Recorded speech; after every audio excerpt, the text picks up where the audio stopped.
नमस्कार साथियों, आप सभी का स्वागत है आपके ऑनलाइन प्लेटफॉर्म द्रोणाचार्य दीक्षा के ऊपर। मैं देवेंद्र गहलोत आज लेके आया हूं राजस्थान CHO 2025 के लिए हिंदी क्लास की महामैराथन। आज हम एक ही क्लास के अंदर हिंदी जो आपके CHO के अंदर एक बहुत ही बड़ा अंक बार रखने के लिए है, क्योंकि आपके नॉन नर्सिंग का सिलेबस है और नॉन नर्सिंग के सिलेबस में आज मुझे लगता है आप पहली बार हिंदी पढ़ोगे, क्योंकि आप नर्सिंग वाला सिलेबस वैसे कवर कर रहे हो। हिंदी इंग्लिश की आपको कहाँ पर ज़रूरत है, लेकिन ज़रूरत पड़ेगी हमें कहाँ पर CHO में हमें अपने अच्छे अंक प्राप्त करने के लिए। नॉन नर्सिंग का सिलेबस आपको द्रोणाचार्य दीक्षा के इस प्लेटफॉर्म पर, चाहे राजस्थान GK का हो, चाहे कंप्यूटर का हो, चाहे हिंदी का हो, चाहे इंग्लिश का हो, आपको आराम से मिल जाएगा। अगर उसी के साथ आप नर्सिंग सिलेबस की तैयारी करने चाहते हो तो आप हमारे जो एक और चैनल है हमारा सरल नर्सिंग करके हमारे मित्रगण का, वहां पर जाके आप अपने नर्सिंग सिलेबस की तैयारी भी अच्छे से पूरी कर सकते हो। इसी के साथ मैं आपसे आज बात करूंगा कि CHO के अंदर हिंदी में से किस प्रकार से आपसे प्रश्न पूछे जाएंगे, और जिन विद्यार्थियों की अभी तक हिंदी बिल्कुल पढ़ी हुई नहीं है, जिन्होंने सिलेबस सिर्फ देखा है, हिंदी बिल्कुल नहीं पढ़ी है, तो वह इस एक क्लास के माध्यम से अपनी हिंदी को कैसे पूरा करें। क्योंकि सर ये हमारा नॉन नर्सिंग का सिलेबस है, हम हिंदी को बहुत कम पढ़ते हैं। वैसे तो हमें जरूरत भी नहीं पड़ती है, लेकिन हमारे इस CHO के लिए इस बार जो ऐड की गई है, इसको हम कैसे पढ़ें, किस प्रकार के क्वेश्चन आएंगे, कौन से इसके टॉपिक्स हैं और कौन कौन सी चीज़ें हमारे लिए उपयोगी रहेगी। मेरे विद्यार्थियों, इस क्लास के अंदर मैंने जितना भी आपका सिलेबस है पूरा समेट के लेके आया हूँ कि कौन कौन से इंपोर्टेंट क्वेश्चन बन सकते हैं और किस प्रकार बन सकते हैं। जैसे कि आपके व्याकरण के संबंधित जो भी स्वर आपके, चाहे संधि हो, चाहे समास हो, चाहे उपसर्ग हो, चाहे प्रत्यय हो, चाहे आपके पारिभाषिक शब्दावली हो, चाहे विलोम शब्द हो, चाहे पर्यायवाची शब्द हो, चाहे मुहावरे हो, चाहे लोकोक्ति हो, ये जो भी आपके सामान्य व्याकरण का सिलेबस होता है वो आपके CHO के अंदर है बिल्कुल। लेकिन अब सर मुहावरे, लोकोक्ति, विलोम शब्द, अब इतनी सारी चीजें हैं, आप जो बता रहे हो वो आएंगे या नहीं आएंगे, हमें कैसे पता। मेरे विद्यार्थियों, इन चार चीज़ों का तो मैं नहीं बोल सकता कि मुहावरे, लोकोक्ति और विलोम शब्द का तो मैं नहीं बोल सकता ये कि आएंगे, क्योंकि हिंदी व्याकरण के अंदर अनंत जितने आप ढूंढोगे उतने आपको विलोम शब्द मिलेंगे, आपको पर्यायवाची शब्द मिलेंगे, आपको लोकोक्तियाँ मिलेगी, आपको मुहावरे मिलेंगे। लेकिन जो आपकी ट्रिक मैं आपके साथ संधि, समास और बाकी वाले उपसर्ग प्रत्यय की बताऊंगा, उसमें से आपका एक भी सवाल बिल्कुल गलत नहीं होने वाला है, क्योंकि उसी एक सरल अंदाज के अंदर द्रोणाचार्य दीक्षा आपके पास हिंदी का बहुत ही अच्छा और सरल कंटेंट लेके आया। अब ज़्यादा बात ना करते हुए मैं शुरू करूंगा अपनी क्लास। तो आज की सबसे पहले मेरे सामने क्वेश्चन आ रखा है कि मात्राएं कितनी होती हैं। अब मेरे विद्यार्थी बहुत सारे कंफ्यूज हो जाते हैं कि स्वर होते हैं, व्यंजन होते हैं, और आप पूछ रहे सर मात्राएं कितनी होती हैं। जब मैं बात करता हूं हिंदी व्याकरण की,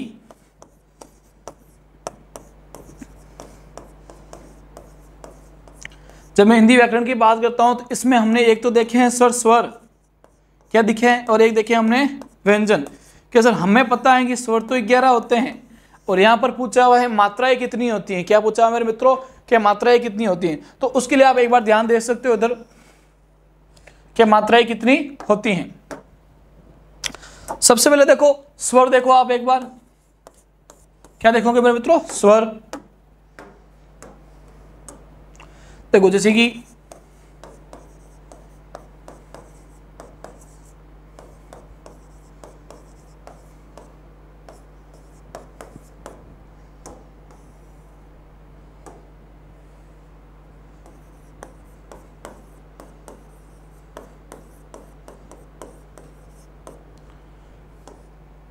एक, दो, तीन, चार, 5, 6, 7, 8, 9, 10 और ये हो गए अपने 11। क्या हो गए मेरे मित्रों, 11 हो गए। अब इसके अंदर सर स्वर तो 11 होते हैं, और आप हमें पूछो मात्राएं कितनी होती है। देखो अ की कोई मात्रा होती है क्या, नहीं होती। ये आ गई आ की मात्रा, ये आ गई अपनी ई की मात्रा, ये अपने बड़े ई की मात्रा, ये अपने ऊ की मात्रा, ये बड़े ऊ की मात्रा, ये ए की मात्रा, ये आई, ये ओ, ये आउ, और ये अपने हो गई री। तो मात्राएं मेरे मित्रों कितनी होती है, 10 मात्राएं होती है। मात्रा कितनी मात्राएं होती हैं, 10 मात्राएं। तो हमारे यहाँ पर कहीं 10 का ऑप्शन दिया गया, क्या ये रहा 10 का ऑप्शन। अगर आपसे कोई पूछ ले मात्राएं कितनी होती हैं 10, स्वर कितने होते हैं 11, हम आराम से बता सकते हैं, कोई इसमें समस्या नहीं होगी।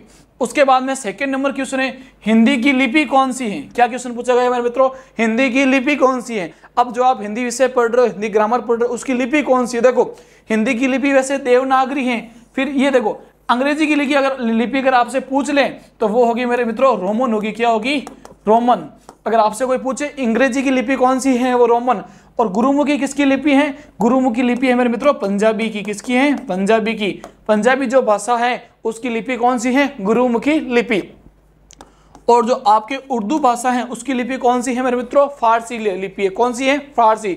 तो हिंदी की लिपि हमारी हो गई देवनागरी लिपि। लेकिन लिपि का मतलब इनके जो आप हिंदी भाषा के शब्द लिखते हो उनके लिखने का जो तरीका होता है वो इसके अंतर्गत आता है। तो मैंने एक ही क्वेश्चन में चारों लिपि आपको आराम से बता दी है। अगर हमें अंग्रेजी की लिपि पूछ ले तो रोमन लिपि है, अगर हमें पंजाबी की लिपि पूछ ले गुरुमुखी लिपि है, अगर हमें उर्दू की लिपि पूछ ले फारसी लिपि है, और देवनागरी हमारी किसकी हो गई है? हिंदी की। साथ साथ में किसकी होती है मेरे मित्रों? संस्कृत की भी होती है। किसकी होती है? संस्कृत की भी होती है। क्वेश्चन नंबर 3, बोली क्या है? क्वेश्चन पूछा गया है बोली क्या है। अब सर बोली क्या, आप और हम बात कर रहे हैं ये हो गई बोली? नहीं, जो एक सीमित क्षेत्र के अंदर, सीमित क्षेत्र के अंदर जो भाषा बोली जाती है, जो भाषा बोली जाती है वो क्या कहलाती है? बोली कहलाती है। क्या कहलाती है? बोली कहलाती है। कोस कोस पानी बदले 5 कोस पे वाणी, ये अपने एक कविता है सर कि कोस कोस पर पानी बदले 5 कोस पर वाणी। मतलब एक हर एक सीमित क्षेत्र के अंदर उनकी भाषाएं चेंज होती है। जैसे कि हमारे मारवाड़ी हो गई, क्या हो गई? मारवाड़ी। आपके हाड़ौती हो गई, आपके नागौरी, अपने सुरा हो गए सारे, नागौरी सुरा आ गए, मारवाड़ी आ गए। तो क्या होती है बोली? क्या होती है? एक सीमित क्षेत्र के अंदर बोली जाने वाली भाषा क्या कहलाती है? बोली कहलाती है मेरे मित्रों। क्या कहलाती है? बोली। अगर ऐसे याद नहीं तो आप बोल सकते हो कोस कोस पर पानी बदले 5 कोस पे वाणी बदले। क्या बदले मेरे मित्रों? वाणी बदले। क्वेश्चन नंबर 4, वह में कौन सा सर्वनाम है? वह में कौन सा सर्वनाम है? सबसे पहले हम देखते हैं सर्वनाम क्या होते हैं। अब जब आप क्लास 3rd या 4th में होंगे, कभी ना कभी आपने हिंदी की कॉपी डाली होगी बिना मतलब के। सर ने कहता है टीचर और स्कूल के तो मॉडर्न कॉपी लाए दे, अपन हिंदी कॉपी डालो, हिंदी व्याकरण लिखो। अब हिंदी व्याकरण में टॉपिक आएगा संख्या के बाद सर्वनाम आता है। क्या आता है? सर्वनाम। तो हमें तो पढ़ा हुआ है सर, हमने 2nd क्लास लेके 12th क्लास तक हमने सर्वनाम पढ़ा है। और सवाल पूछा वह में कौन सा सर्वनाम है? अब यहाँ पर चक्कर खा गए। सबसे पहले हम देखते हैं सर्वनाम क्या होता है। देखो, सर्वनाम सबका नाम। सर्वनाम का मतलब क्या होता है? सबका नाम। मतलब जो शब्द संख्या के स्थान पर काम आते हैं वो क्या कहलाते हैं? सर्वनाम के लिए। जैसे मैंने यहां लिखा जय किशन खाना खाता है। अब मैंने एक मेरे मित्र का नाम लिया है जय किशन खाना खाता है। अब वो एक संख्या शब्द हो गया मेरे मित्रों। क्या हो गया? संख्या शब्द हो गया। अब मैं बोलूं वह खाना खाता है, वह खाना खाता है। अब इसके अंदर आया कि वह खाना खाता है। अब कौन खाना खाता है? मैं बोलूंगा भाई मेरा भाई कौन खा रहा है? जय किशन खाना खा रहा है। तो ये जो हुआ ये क्या हुआ मेरे मित्रों? सर्वनाम हुआ। क्या हुआ? सर्वनाम। तो संज्ञा के स्थान पर आने वाले शब्द क्या कहलाते हैं? सर्वनाम कहलाते हैं। और सर्वनाम कितने प्रकार के होते हैं? 6 प्रकार के होते हैं। कितने प्रकार के? पुरुषवाचक, संबंधवाचक, निश्चयवाचक, अनिश्चयवाचक, प्रश्नवाचक और निजवाचक। और हमें क्वेश्चन पूछा है कि वह में कौन सा सर्वनाम है। तो एक मिनट से इधर देख लो, पुरुषवाचक सर्वनाम क्या होते हैं? पुरुषवाचक भी 3 प्रकार के, उत्तम पुरुष, मध्यम पुरुष और अन्य पुरुष। उत्तम पुरुष में फर्स्ट पर्सन आएगा हमेशा।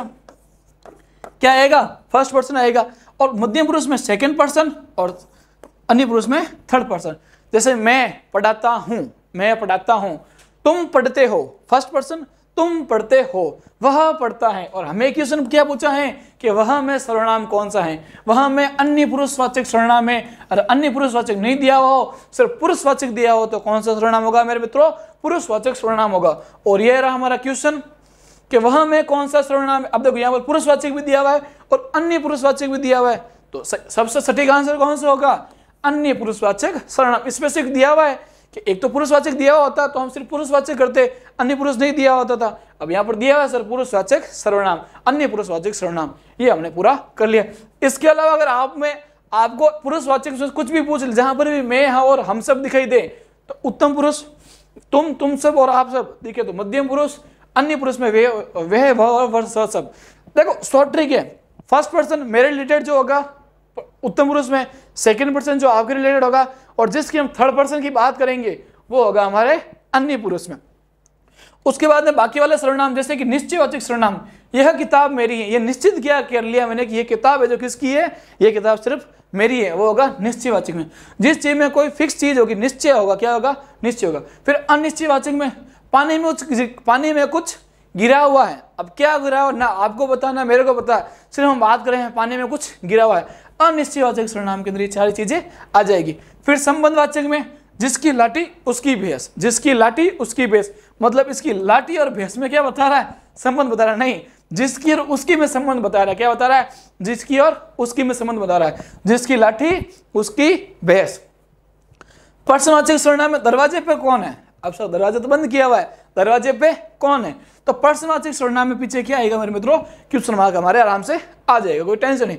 फिर निजवाचक सर्वनाम, इसमें हो गया पर्सनल, खुद के बारे में, मैं पुस्तक पढ़ता हूं या मैं पुस्तक पढ़ती हूं, स्वयं के बारे में जब हम बात करते हैं वो होगा निजवाचक सर्वनाम। ये हमारे सर्वनाम का एक छोटा सा बिल्कुल एक ही बार में हमारा एक ही स्लाइड में टॉपिक पूरा हो गया।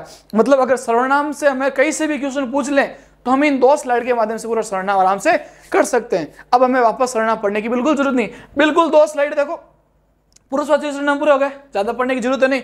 कौन कौन से होते हैं इसमें लिखे हुए हैं, अगर आप स्क्रीनशॉट लो तो और भी अच्छी बात, नहीं तो इसी क्लास के खत्म होने पर आपको इस क्लास के वीडियो में हमारे टेलीग्राम का लिंक मिल जाएगा, जहां से आप इस क्लास की पूरी पीडीएफ आराम से आप डाउनलोड करके एक ही बार में रिवीजन कर सकते हो।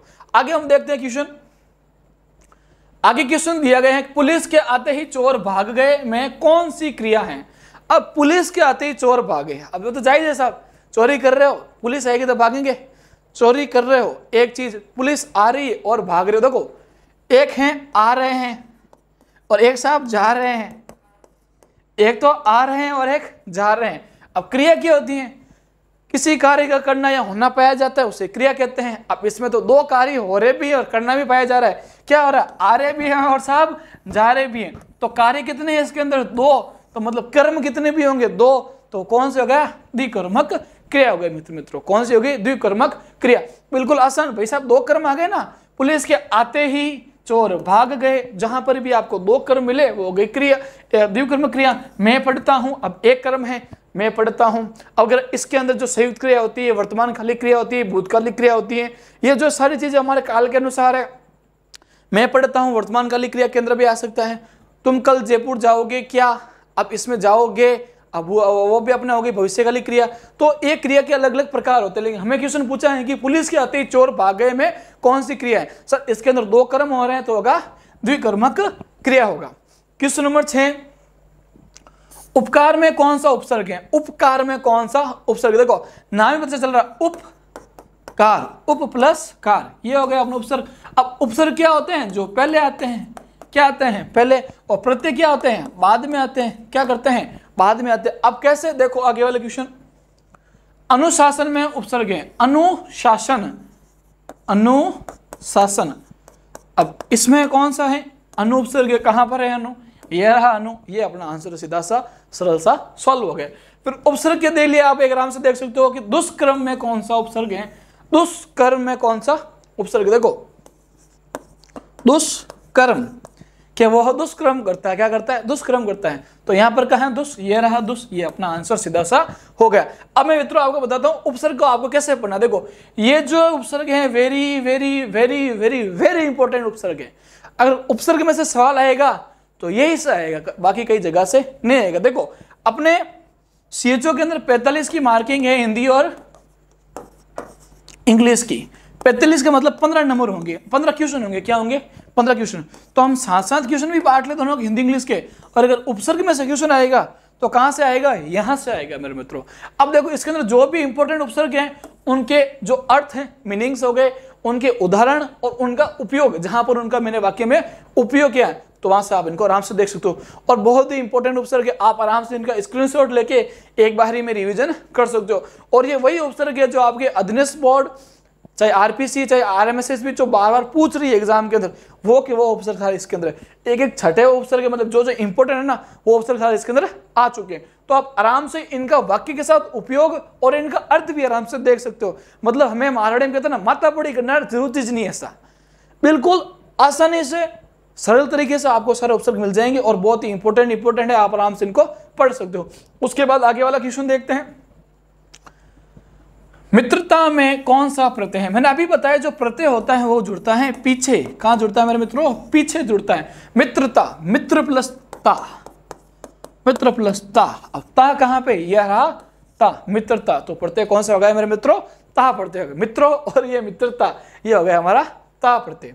फिर ये प्रत्यय की पूरी सारणी, ये भी बहुत इंपॉर्टेंट पढ़ते हैं, इनको अच्छे से पढ़ना है। ताप में अ, पन में ई, आन वाला, इया, कारी, पन्ना, आन और बाज। अब ये जो सारे इंपॉर्टेंट प्रत्यय हैं, जिनका अर्थ, जिनके उदाहरण, सारी चीजें मैंने एक साथ लिखी हुई हैं।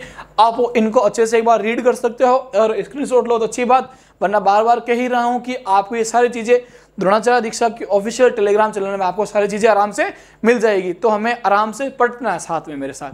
फिर आगे देखते हैं मेरे मित्रों, खिलाड़ी शब्द में उपयुक्त प्रत्यय हैं। खिलाड़ी, खिलाड़ी, ई, ये रहा अपना ई प्रत्यय हो गया। कौन सा हो गया? ई प्रत्यय हो गया। फिर काम वाला शब्द में कौन सा प्रत्यय जुड़ा हुआ है? काम वाला, काम वाला कौन सा प्रत्यय होगा?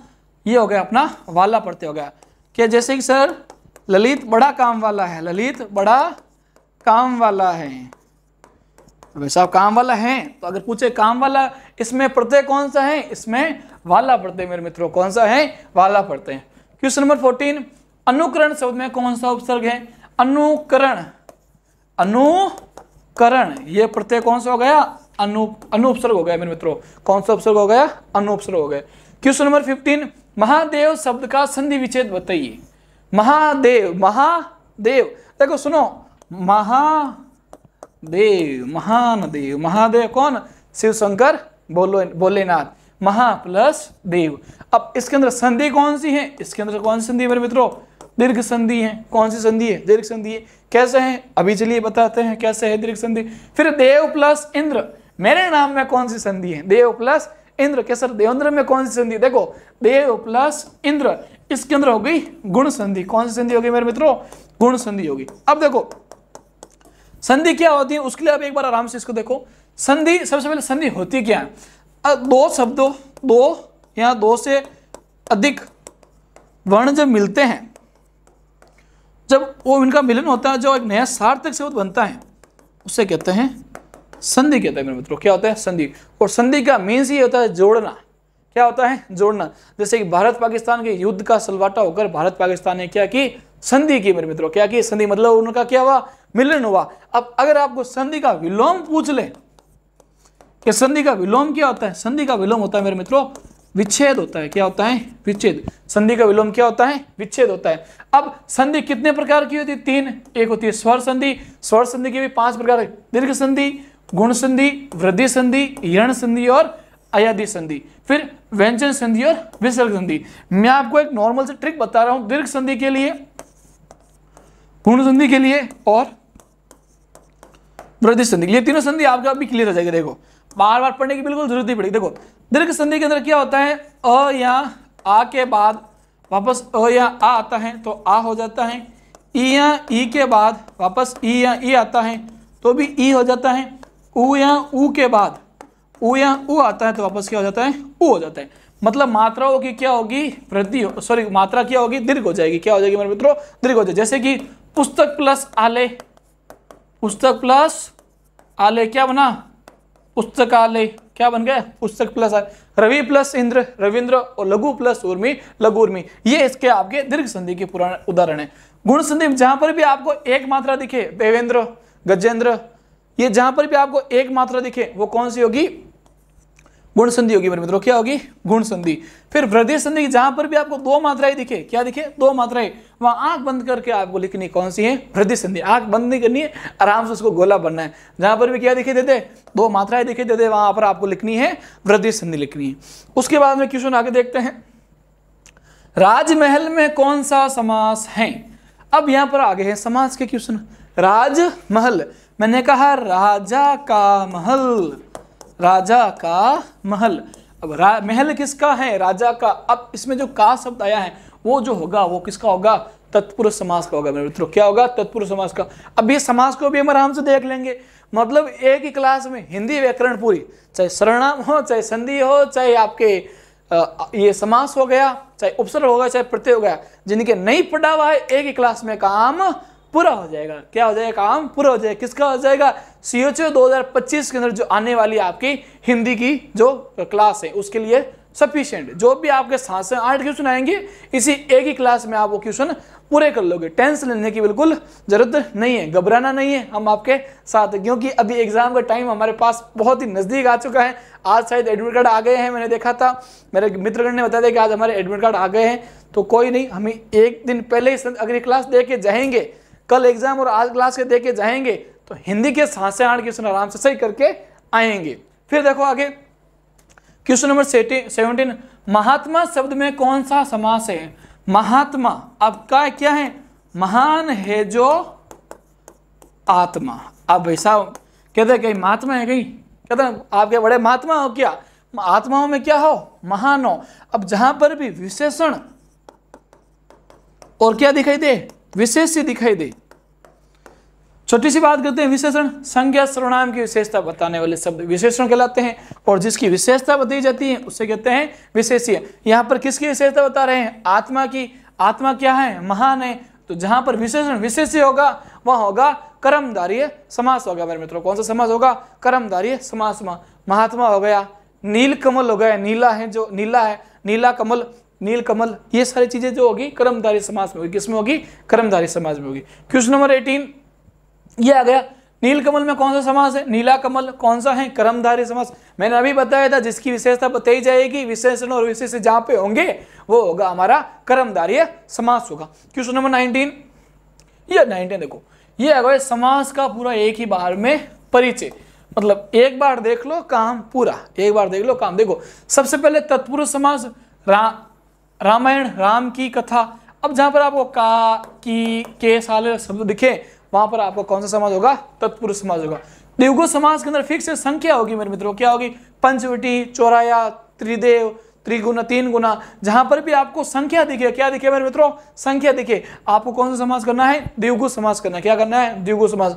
द्वंद्व समास में लड़ाई होगी, माता और पिता, माता और पिता में लड़ाई होती, भाई और बहन। जहां पर भी आपको और यहां दिखाई दे, क्या दिखाई दे? और यहां, वहां पे कौन सा समास होगा मित्रों? द्वंद्व समास होगा। बहुब्रुवी समास में तीसरा अर्थ निकलेगा, हमेशा याद रखना। क्या निकलेगा? तीसरा अर्थ। जैसे कि 10 10 है आनन जिसके। अब 10 आनन मतलब मुख किसके थे? रावण के थे। तो तीसरा अर्थ निकल रहा है। जहां पर भी तीसरा अर्थ निकलेगा वो होगा हमारा बहुब्रुवी समास।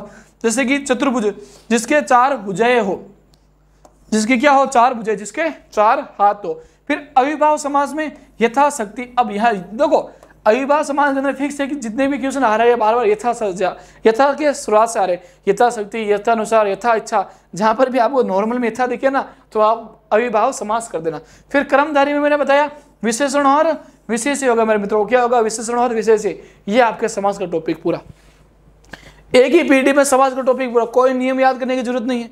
पहला पद प्रधान, दूसरा पद प्रधान, रहने दो प्रधान को, प्रधान गया बाहर, प्रधान को छोड़ दो। ना पद प्रधान है ना आप प्रधान हो, प्रधान है CHO 2025 में हिंदी, और हिंदी ये हो गई अपने पूरी। क्या हो गई? हिंदी अपने क्या हो गई? ये पूरी हो गई यहाँ पे समास वाला का। फिर क्वेश्चन नंबर 19, सूर्य का पर्यायवाची शब्द है। सूर्य, भगवान, सन। अभी गर्मी इतनी है कि सूर्य का पर्यायवाची शब्द याद करने में डर लग रहा है। अब सूर्य देखो, चंद्र तो चंद्रमा हो गया, अंबर तो अपना आकाश हो गया, रजनी रात हो गई, ये हो गया अपना दिनकर। क्या हो गया? दिनकर। सूर्य दिन में है तो ये अपना हो गया दिनकर। क्वेश्चन नंबर 20, मृत्यु का पर्यायवाची शब्द है। अब भाई साहब मृत्यु के साथ क्या होता है? अंत होता है जीवन का। क्या होता है? अंत होता है। यह रहा अपना अंत। मतलब मृत्यु का पर्यायवाची शब्द क्या होगा? अंत होगा। जीवन तो मतलब शुरुआत हो गई। क्या हो गई? शुरुआत हो गई। कुटुंब, परिवार, धर्म अपना धर्म होता है। क्वेश्चन नंबर 21, चंद्रमा का पर्यायवाची शब्द क्या है? चंद्रमा, चांद, उसका पर्यायवाची शब्द क्या है?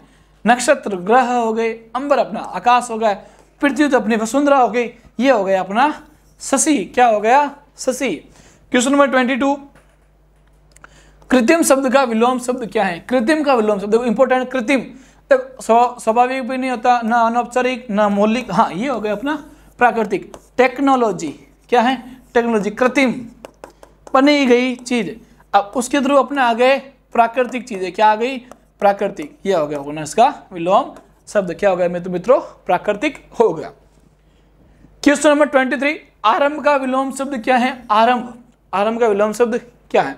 आरंभ प्रारंभ नहीं होगा, समाप्ति भी नहीं, अवकाश भी नहीं। आरंभ का हम कर सकते हैं, जो इसमें सटीक आंसर वो होगा। वैसे समाप्ति हो तो कर सकते, लेकिन इसमें सटीक आंसर होगा अपना विराम होगा। आरंभ करके हमें क्या करना है? विराम करना, ये हो जाएगा अपना आंसर पूरा। क्वेश्चन नंबर 24, अशुद्ध शब्द पहचान। अब देखो ये जो शुद्ध और अशुद्ध वाली चीजें हैं, ये आपके एग्जाम में हर बार 1 से 2 क्वेश्चन का वेटेज रखती हैं। अब यहाँ पर क्वेश्चन सही कौन करेगा? जिसको हिंदी का नॉलेज है, जिसको मात्राओं का नॉलेज है।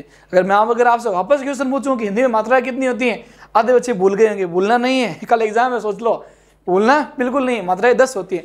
अब जिनको मात्राओं का नॉलेज है कि मुझे सर पता है मात्राएं कितनी होती हैं, वो बताएंगे सर इसका आंसर। देखो अधिकारी सही लिखा हुआ है, बिल्कुल सरकारी सही लिखा हुआ है, शासकीय सही लिखा हुआ है। सही नहीं लिखा हुआ तो वो लिखा हुआ है आधिकारिक, नहीं होता है, वो होता है आधिकारिक होता है मेरे मित्रों। क्या होता है? आधिकारिक होता है, ना कि आधिकारिक होता है। वो होगा अपना आधिकारिक। अशुद्ध शब्द कौन सा है? आधिकारिक शब्द। इसका शुद्ध होगा आधिकारिक। क्या होगा? आधिकारिक।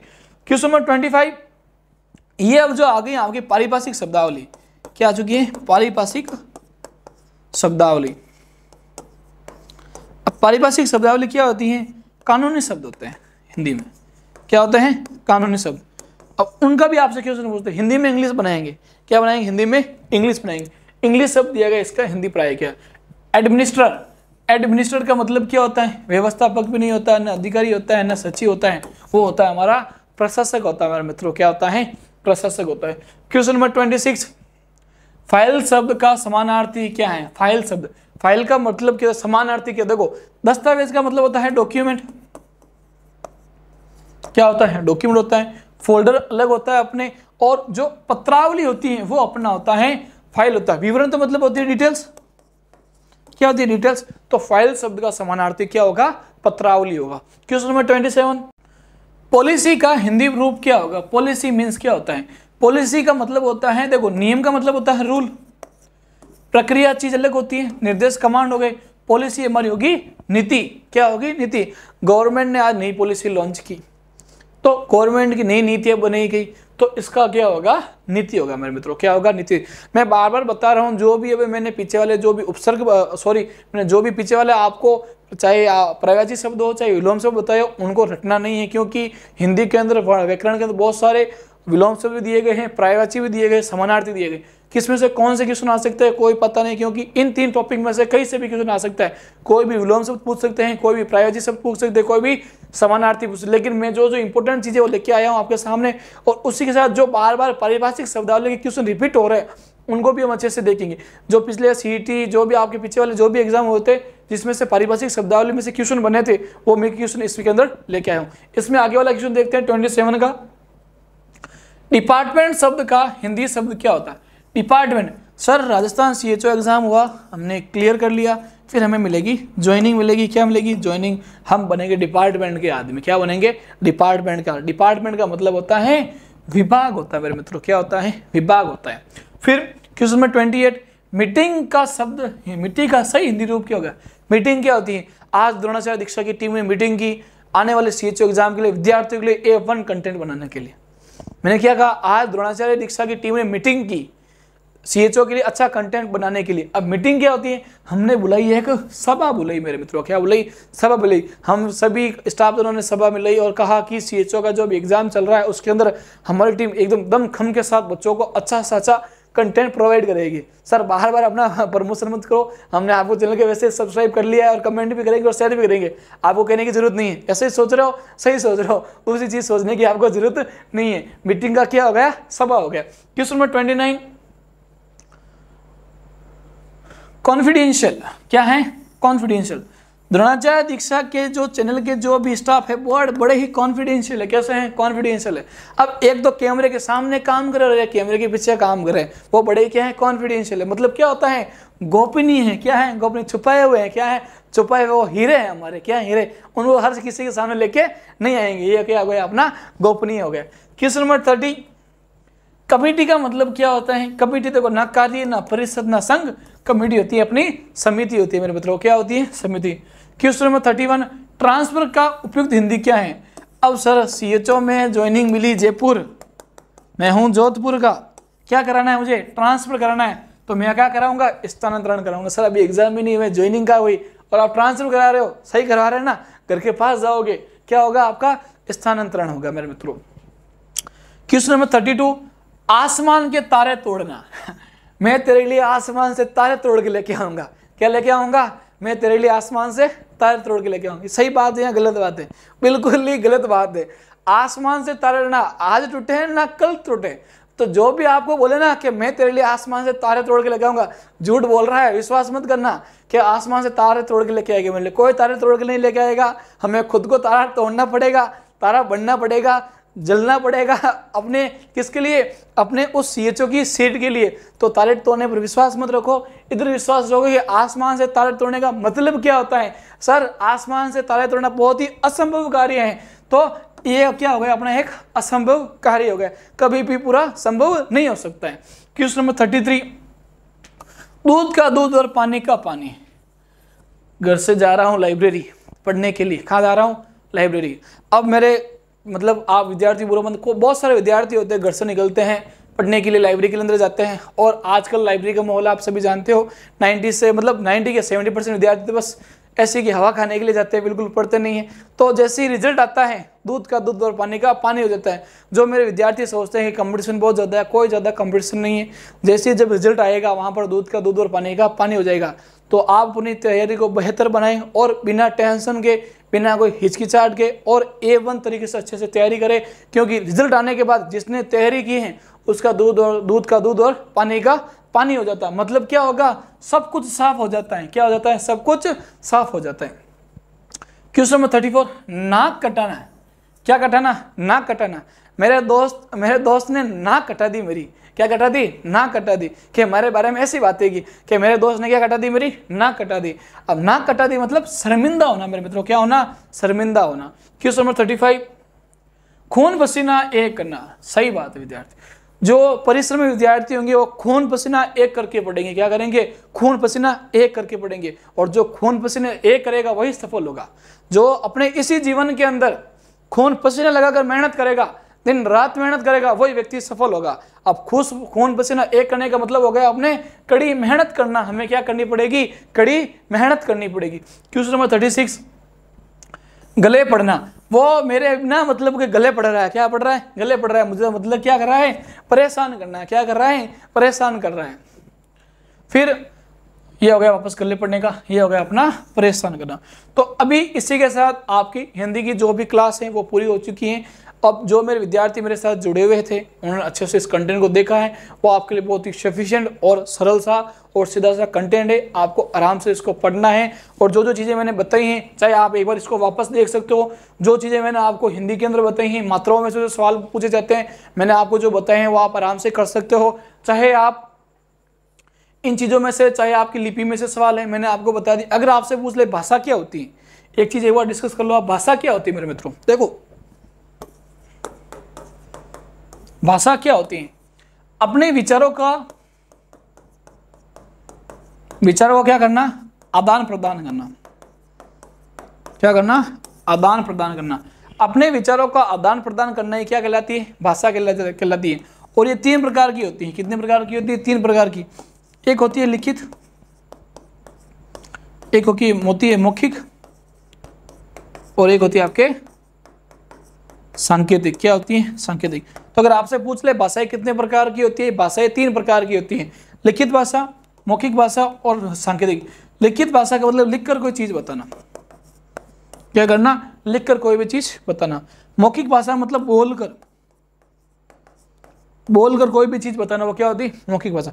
सांकेतिक मतलब संकेत के माध्यम से, जैसे हम कहीं दूर पास में दूर खड़े होते हैं और दोस्त को ऐसे इशारा करते हैं, ऐसा करते हैं कि भाई आजा खाना खा ले। तो ये जो चीज़ें होती है, चाय पी लो, खाना खा लो, ये किस में आती हैं? सांकेतिक में आती हैं। और मौखिक वाली जो बोल के बताते हैं कि भाई साहब चाय पी लो। एक लिखित है, अब लिख के कौन बताएगा भाई चाय पी ले, चाय पी ले कोई नहीं बताएगा, क्या कहेगा? बोल के बताएगा। मतलब अपने जो भी विचार होते हैं, अपने जो भी विचार है उनका क्या करना? आदान प्रदान करना। वो क्या कहलाते हैं? हमारी भाषा कहलाती है। ठीक है मेरे मित्रों, ये अपने भाषा के रिलेटेड चीजें हो गई। उसके बाद में हमने इसके में क्वेश्चन देखे थे आपके बोली का मैंने आपको बता दिया कि एक सीमित क्षेत्र में बोली जाने वाली भाषा बोली कहलाती है। जैसे कहा था कोस कोस पानी बदले 5 कोस पे वाणी, तो हमें पूरा कर लेना। फिर समास का हमने देख लिया था। समास में देखो ये बहुत ही इंपॉर्टेंट चीजें हैं। समास में जो क्वेश्चन बनता है तो हम यहाँ से क्वेश्चन सही करेंगे, क्योंकि एक समास में अगर 1-2 क्वेश्चन आएंगे तो इसी स्लाइड में से आएंगे। पूछेंगे कि मैं खाना खाता हूँ, मैं समास कौन सा है, सॉरी सर्वनाम कौन सा है, हम सब में समास सर्वनाम कौन सा है, तुम सब में सर्वनाम कौन सा है, तो हमें सर्वनाम याद रखना। सर्वनाम मतलब सबका नाम हो गया। फिर ये निश्चयवाचक, अनिश्चयवाचक, संबंधवाचक, प्रश्नवाचक और निज। देखो निश्चयवाचक में कोई भी चीज निश्चित दी गई होगी, अनिश्चय में कोई भी चीज निश्चित नहीं दी होगी। संबंधवाचक में 2 चीजों के बीच में संबंध बताया जाएगा। प्रश्नवाचक में प्रश्न पूछा जाएगा कि दरवाजे पे कौन है, दरवाजे पे पता नहीं कौन है, तो क्या आएगा, क्वेश्चन आएगा। और निजवाचक में स्वयं की बातें की जाएगी। फिर इसके बाद हमने देखा था क्रिया के बारे में देखा था। हाँ, क्रिया किसी भी कार्य का करना या होना पाया जाता है उसे क्रिया कहते हैं। क्रिया 2 प्रकार की होती है, सकर्मक क्रिया और अकर्मक क्रिया। उसी सकर्मक के अंदर हमने 2 क्रिया देखी, एक तो एक कर्मक और एक होती है द्विकर्मक। एक कर्मक मैं लिखता हूँ, ये हो गई एक कर्मक। पुलिस के आते ही चोर भाग गए, यह होता है अपना द्विकर्मक, जिसमें क्या होते हैं 2 कर्म होते हैं। फिर उपसर्ग के लिए मैंने सबसे इंपॉर्टेंट कहा था कि अगर आपको उपसर्ग पढ़ने हैं तो यही पढ़ने हैं, बाकी वाली चीजें बिल्कुल नहीं पढ़नी है। बहुत ही इंपॉर्टेंट उपसर्ग दिए हुए हैं। ये वाला अधि वाला बार बार रिपीट होते हैं, उप और अधि वाले परा वाले भी रिपीट होते रहते हैं। प्रति का भी आपको याद रखना है, प्र, अनु, अ, जितने भी उपसर्ग हैं वो आपको अच्छे से वापस एक बार रिवीजन करने हैं। बिना रिवीजन के कोई मतलब नहीं है। फिर हमने प्रत्यय के बारे में देखा था कि सर प्रत्यय के क्वेश्चन कैसे आते हैं। ये अपना प्रत्यय पूरा हो गया। प्रत्यय मतलब जो अंत में जुड़े होते हैं। देखो एक ये ई वाला आपको याद रखना, नर्तकी, गायकी, सामाजिक। अब सॉरी इक प्रत्यय भी होता है, क्या होता है इक प्रत्यय, सामाजिक, धार्मिक, वो भी आपको आराम से याद करना है। फिर ये पन्ना वाला हो गया, सुंदरता, सच्चाई, ये सारी चीजें आपको आराम से इसको याद करनी है मेरे मित्रों। फिर आगे हमने देखा था कि सबसे इंपॉर्टेंट समास के बारे में बताया था। संधि में से कहीं से भी क्वेश्चन पूछे तो भी हम आराम से कर सकते हैं। कैसे संधि कैसे होती है, संधि कितने प्रकार की होती है, कैसे संधि विच्छेद होती है, हमने उनको आराम से एक बार डिफाइन कर लिया, तो डरने की जरूरत बिल्कुल नहीं है। और मैंने आपको ट्रिक भी बता दी है, जहाँ कहीं पर भी आपको बड़ी मात्रा दिखे, चाहे आ की बड़ी मात्रा दिखे, चाहे ई की बड़ी मात्रा दिखे, चाहे ऊ की बड़ी मात्रा दिखे, वहां पर होगी दीर्घ संधि। जहां कहीं पर भी आपको 1 मात्रा दिखे वहां पर होगी गुण संधि। और जहां कहीं पर भी आपको 2 मात्रा दिखे, जैसे मैंने यहाँ पर लिखा सदैव, सदा प्लस एव, इसमें कौन सी संधि है, जहां पर क्या दिखाई दे रही है 2 मात्राएं, वहां पर होगी वृद्धि संधि होगी। फिर उसके बाद में हमने चेक किया था, एक बार हमने समास पढ़े थे, एक बार वापस इस समास को आराम से देख लो, क्योंकि समास में से कई बार क्वेश्चन रिपीट होते रहते हैं और विद्यार्थी क्या करते हैं, समास को डर के चक्कर में बिल्कुल नहीं पढ़ते हैं। संधि तो आपको आराम से एक ही बार में समझ आ जाएगी, लेकिन समास ऐसा टॉपिक हिंदी में कहा जाता है कि आपको बार बार पढ़ना पड़ेगा। लेकिन हम द्रोणाचार्य दीक्षा के साथ हैं तो हमें एक ही बार पढ़ना है, बार बार बिल्कुल नहीं पढ़ना है। कैसे बार बार नहीं पढ़ना है कि सर अगर तत्पुरुष समास होगा, मैंने कहा जहां पर भी का, की, के दिखाई दे, क्या दिखाई दे, का, की, के, वहां पर आपको कौन सा लगाना है, तत्पुरुष समास। राम की कथा, रामायण, राम की कथा, अब रामायण में किसकी कथा है, राम जी भगवान की कथा है, तो वहां पर क्या होगा, तत्पुरुष समास। द्विगु समास मैंने कहा आपको क्या मिलेंगे, संख्यावाचक शब्द मिलेंगे, संख्यावाची शब्द मिलेंगे। डरने की जरूरत नहीं है, चाहे पंचवटी हो, चाहे त्रिदेव हो, चाहे आपके चौराहा हो, तो अगर कहीं से सवाल पूछे चौराहों का समूह, 3 देवों का समूह, जहां पर समूह और समाहार शब्द आए वहां पर होगा हमारा द्विगु समास। द्वंद्व समास में होगी लड़ाइयाँ, लड़ाई मतलब दोनों अलग अलग रहेंगे, क्या रहेंगे, अलग अलग रहेंगे, और अलग अलग रहेंगे तो हिंदी में भी इनको अलग अलग करेंगे, क्या करेंगे, और यहाँ के साथ, और यहाँ के साथ। बहुब्रूही समास के अंदर होगा तीसरा अर्थ, क्या होगा मेरे मित्रों, तीसरा अर्थ, जैसे कि चतुर्भुज हो गया, मैंने कहा था दशानन, 10 हैं आनंद जिसके, मैंने कहा था कि नील, मैंने कहा आपको एक और उदाहरण देता हूं, जैसे कि पीतांबर, क्या मैंने कहा, पीतांबर, पीला है अंबर जिसका, पीले वस्त्र, भगवान श्री कृष्ण, ठीक है। जितने भी तीसरे अर्थ निकले भगवान के संबंधित जितनी चीजें होगी वो आपके बहुब्रूही समास में होगी। सोच लेना, भगवान के संबंधित जो भी चीजें पूछी जाएगी कहाँ होगी, बहुब्रूही समास के अंदर।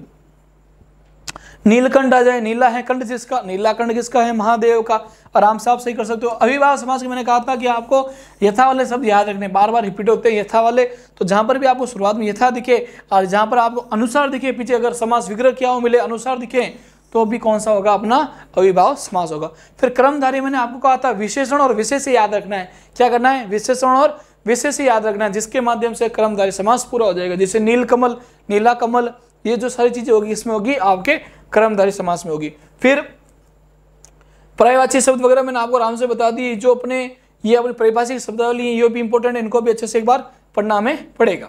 हमने वैसे आराम से सारी चीजें डिफाइन कर ली हैं, जो जो छोटी छोटी चीजें थी वो भी मैंने आपको बता दी हैं। और ये चीजें आपको याद रखना है, आसमान के तारे आपके लिए कोई तोड़ के लेके नहीं आएगा, आपको खुद को तोड़ने पड़ेंगे, मतलब असंभव कार्य आपको करना पड़ेगा। जब आप असंभव कार्य करोगे तभी आपको क्या मिलेगी, सफलताएं मिलेगी। ये सारी चीजें हो गई। तो बार बार एक ही चीज को पढ़ने से कोई मतलब है नहीं। मैंने आपको एकदम सरल और सटीकता के साथ अपने जितने भी हिंदी की चीजें थी अपने CHO के लिए, और जो 7 से 8 क्वेश्चन आने वाले थे उनको सही कर लिए हैं पहले से ही, तो घबराने की बिल्कुल जरूरत नहीं है। आप सभी का बहुत बहुत धन्यवाद मेरे साथ जुड़े रहने के लिए। और इसी के साथ द्रोणाचार्य दीक्षा आप CHO के लिए, जो भी विद्यार्थी CHO की तैयारी कर रहे हैं उनके लिए अच्छा कंटेंट और बना रही हैं। और अगर आपको कंप्यूटर के रिलेटेड, GK के रिलेटेड और कंटेंट चाहिए कि सर हमें तैयारी नहीं की है नॉन नर्सिंग सिलेबस की और हमें जल्दी से जल्दी हमारा सिलेबस कवर कराओ एग्जाम से 4-5 दिन पहले, तो आप अच्छा सा कमेंट कर दीजिएगा कि सर हमें सिलेबस GK की और क्लासेस लगवाओ, हमारे कंप्यूटर की और क्लासेस लगाओ, हिंदी की क्लासेस और लगाओ। तो हम क्या करेंगे, आपको 1-2 क्लासेस में और लगाकर आपके सिलेबस को आराम से पूरा करवा देंगे। तो घबराने की बिल्कुल जरूरत नहीं है, क्योंकि आपके साथ कौन जुड़ा हुआ है, द्रोणाचार्य दीक्षा जुड़ा है। मैं हर बार मेरी क्लास में कहता रहता हूँ, why you have a fear when I am is here. तो टेंशन लेने की बिल्कुल जरूरत नहीं है, टेंशन लेने का काम सिर्फ हमारा है, हम टेंशन लेंगे कि बच्चों को अच्छा कंटेंट कैसे दे। तो बहुत बहुत धन्यवाद मेरे साथ जुड़े रहने के लिए, और आगे भी आप हमारे साथ ऐसे जुड़े रहिए। बहुत बहुत धन्यवाद मेरे मित्रों।